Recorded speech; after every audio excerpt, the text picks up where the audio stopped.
तर हाय मित्रांनो, वर्कआउट आपला झालेला आहे. तर आपण आता वर्कआउट नंतर प्रोटीन इंटेक करतोय. आपला व्हेचा प्रोटीन आहे आणि प्रोटीन सोबत आपण हे क्रिएटिन आपण मिक्स करतो. एक दीड स्कूप करतो. तर ही प्रोटीन आणि क्रिएटिन वर्कआउट नंतर मी करतो, कारण त्याचा इफेक्ट मला जास्त येतो वर्कआउट नंतर. आणि मसलमध्ये पण जी साईज आणि ग्रो होते ना, ती वर्कआउट नंतर मला जास्त दिसले क्रिएटिन घेतल्यामुळे.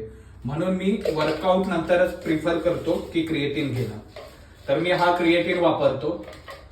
आणि आपला व्हे तर आहे, व्हे घरी आहे, त्यामुळे मी तुम्हाला सकाळी दाखवेल मी कोणता व्हे वापरतो. आणि त्याच्यामध्ये मी 200 ml पाणी मिक्स केले. आणि आता आपण शेक करणार.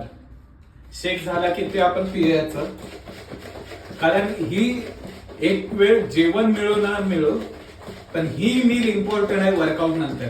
कारण ह्याच्यामुळेच आपले मसल ग्रो होणार, बॉडी वर्कआउटनी जी काय ब्रेक झाले ती रिकवर होणार ती व्हे प्रोटीननी. आणि अमिनो ऍसिड जी प्रोफाईल आहे ती आपल्याला व्हे प्रोटीन मधूनच भेटणार. त्यामुळे ही सगळ्यात इम्पॉर्टंट आहे. 30 सेकंद असा शेक करून घ्यायचा व्हे. 30 सेकंद शेक केला, प्रॉपर शेक होतो, ब्लेंड होतो, मग आपण पियाचं.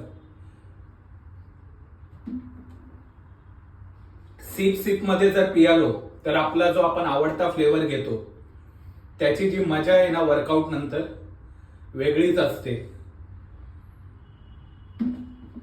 तुम्ही पण वर्कआउट नंतर तुमचा शेक एन्जॉय करा आणि बॉडी बनलीच पाहिजे.